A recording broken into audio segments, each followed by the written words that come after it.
আলহামদুলিল্লাহ,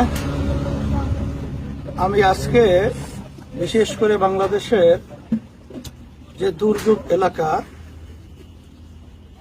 ফেনী, নোয়াখালী, কুমিল্লা আসছি। সবচেয়ে বেশি ক্ষতিগ্রস্ত ফেনী জেলা। সেখানে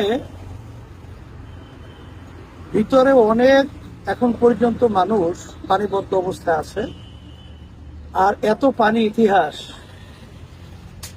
ফেনীর জীবনে বা কেউই কোনোদিন এটা দেখে নাই। হঠাৎ এই কাণ্ড কিভাবে ঘটলো আমরা যতটুকু মিডিয়া সহ বিভিন্ন পর্যায়ে দেখছি যে আমাদের পাশের রাষ্ট্র ভারত, তামাম দুনিয়ার ইতিহাস হলো পাশের রাষ্ট্রের যে দেশ থাকবে তাদের সাথে সৌহার্দ্যতা, সৌন্দর্যতা এবং সুসম্পর্ক থাকবে, এটাই হলো বাস্তবতা। কিন্তু আমরা যেটা লক্ষ্য করেছি যে আন্তর্জাতিক সম্পূর্ণ আইন অমান্য করে তারা হঠাৎ কোনো ইঙ্গিত বা কোনো কথা না বলেই তারা পানি ছেড়ে দিয়েছে, যেই পানিটা আমাদের দেশের বিভিন্ন জেলায় আজকে আমাদের অনেক ছোট ছোট বাচ্চারা, অনেক মা বোনেরা, অনেক পুরুষ তারা মারা গেছে, অনেকে শাহাদত বরণ করেছে। আমাকে বলতেছিল বাস্তব একজন যে আমাদের সামনে থেকে মহিলাদেরকে পানির স্রোতে নিয়ে যাচ্ছে, গার্জিয়ানরা স্বামী সহ কেউই ধরে রাখার কোনো সুযোগ পাইছে না। যাই হোক, এই অবস্থায় আমি তো সশরীরে আলহামদুলিল্লাহ এখানে আসলাম, দেখলাম, ত্রাণ বিতরণ করলাম।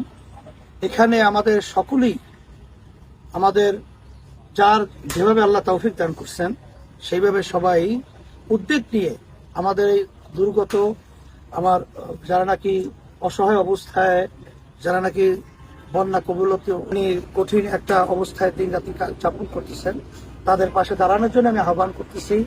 এবং আর্থিকভাবে, শারীরিকভাবে যেভাবে যে সুযোগ পান সেভাবে আপনারা সহযোগিতা আসবেন। এবং মাশাআল্লাহ অনেকেই আসতেছেন এবং সবাই সহযোগিতাও করতেছেন। এই জন্য সকলকে আমি আন্তরিকভাবে ধন্যবাদ জানাই।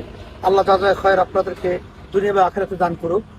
আর সাথে সাথে আমাদের ইসলামী আন্দোলন বাংলাদেশ, জাতীয় উলামা মাশায়েখ আইম্মা পরিষদ এবং অন্যান্য সহযোগী সংগঠন সহ আপনারা সকলেই আমাদের এই ভাইদের, মা বোনদের এবং এই বাচ্চাদের পাশে দাঁড়াবার জন্য আপনারা সর্বত্র এর সহযোগিতার জন্য আর্থিকভাবে আমার ভাইদের কাছে যাবেন, তাদের কাছে সহযোগিতার জন্য বলবেন।